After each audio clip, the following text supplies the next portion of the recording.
Hey folks, this is Max. In this video, I'm going to show you how to send an SMS notification when something happens in your application or organization. So for example, if a new user is created, you might want to notify someone, or a user is deleted, or almost anything that happens in your organization, you can create a workflow that will notify you via SMS message, right? So I'm going to show you how to do that. Now, I'm not going to build the flow. Actually, we are going to use a template. So right here, I am in Okta Workflows, and there is a templates page. And there are a lot of really wonderful templates that you can import and start using. And these are, again, just a great starting point, or also sort of sample apps. Now, the one we want is right here, send SMS via Twilio. So as for the actual SMS provider, we'll be using Twilio. So let's click on it, and then we'll just click Add Template, and then it says it will create a folder, and then it has one flow. All right, and now let's open it, and then we'll kind of see what's in this flow. Let me just show you.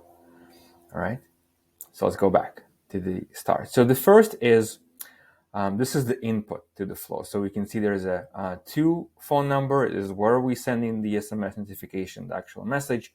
This is the Twilio account ID, and then the from number. So this is your Twilio number. Now it is right from the template. It's called sub, and here it's also a child flow. So this is very useful as a helper or as a sub flow. So if you're building a bigger flow, and then at some point you need to send a notification, so you can call this flow and then go back to the parent flow. So that's kind of why it's called a sub or helper flow. So in many cases you could again use it as a helper. So this is the first step. This is the first card in this flow. Now this one here, note, this is just a note or a comment to really help understand what the flow does. So it doesn't actually participate in the actual flow. So now the next one is we're creating this object, and this is going to be used when we call the Twilio API. So it creates a header object, and what's nice is most cards you can test the card, and we can just kind of see what it creates. So you can see it has two header parameters, accept and content type. And if I click test, and so it creates this JSON object. So this will be passed to the card at the very end, which will invoke the Twilio API. All right, and again, there's a node that kind of explains what's happening. So next card or step is we're creating this kind of this string that will have the to phone number, the message, and the from number. And notice that we have this mapping. So this is extremely powerful. I mean, I love this. That kind of shows you how variables are mapped. And then if you click on the sort of the variable, the line stays on. So you can actually scroll, and then the line stays. So this is if the cards are not visible, like when you're scrolling, you can actually kind of click on it and scroll, and again, line stays on. All right. Again, there's also a next comment, and then you can see the output is mapped to the card at the end, but we'll get to it in a second. Now, the next card here is compose card. So again, it puts together this the URL to make a call to, and then if we click on this mapping, we can see where it's coming from. Oh, I don't want to exit now. All right. And then finally, we are making, this is API connector card. We're making a post to Twilio. And so we can see how things are mapped. This is the URL, this is the headers, and this is the body, which contains the number and the message. Now, one thing we need to do before testing is that we need to create a connection to Twilio. And so we're going to click a connection. Now, I already have a connection, but if you didn't have one, you would create a new one. Let me just show you quickly how to do that. It's an API connection, so you can sort of connect to any API, and you would select which authentication method. So Twilio works with basics, so you would select that.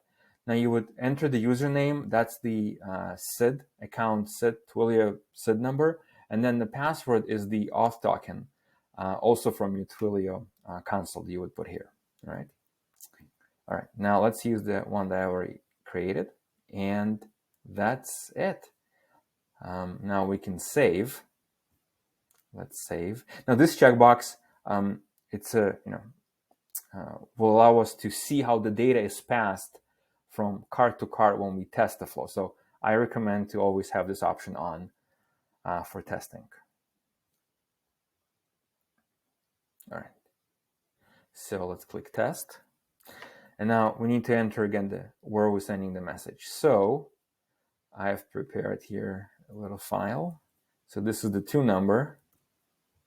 Message will be hello from workflows, and we can put even a little emoji. Now this is the Twilio account number, and so let's get it from this file. And lastly is the from number. So this is your Twilio number. And I click here, save inputs. Again, if you run it again, you don't need to re-enter all the number values again. And let's now do run test. Notice we switch to flow history page, and then as the flow is running, each card is then populated with data. And this is really powerful. I mean, I love this, how you can see how data is passed from sort of card to card, and we can see right here, we can see the same mappings in this flow history as well. Now, and right here, this means this was a successful run. We can quickly go to the Google Voice, and right here, we've got a message, okay? Now, let's do one more test. Let's do test. So we got the data because we saved it. I know, let's just change the emoji just for fun. Something like this, right? And then let's run. And then we can see how data is now again, populates every card, and then we have another successful run. So this was the first one, and then this is the second. Okay, and we can go back here, and we can see the second message. All right. So that's it. That's all I wanted to show you. So again, do use the templates. There are a lot of really powerful templates that you could use, and then once you import a template, you can test it in a similar fashion that I did. Now, again, this particular one is allows you to send an SMS notification when something happens. Now, it doesn't necessarily define what happens because that's for another flow. That's for sort of for the parent flows. But this is a particular function. This is a particular flow, I should say, that only allows to send an SMS notification, and then you can insert this flow as a helper flow anywhere in another flow. So this is, again, very helpful. All right. Hopefully this was helpful, and thanks for watching.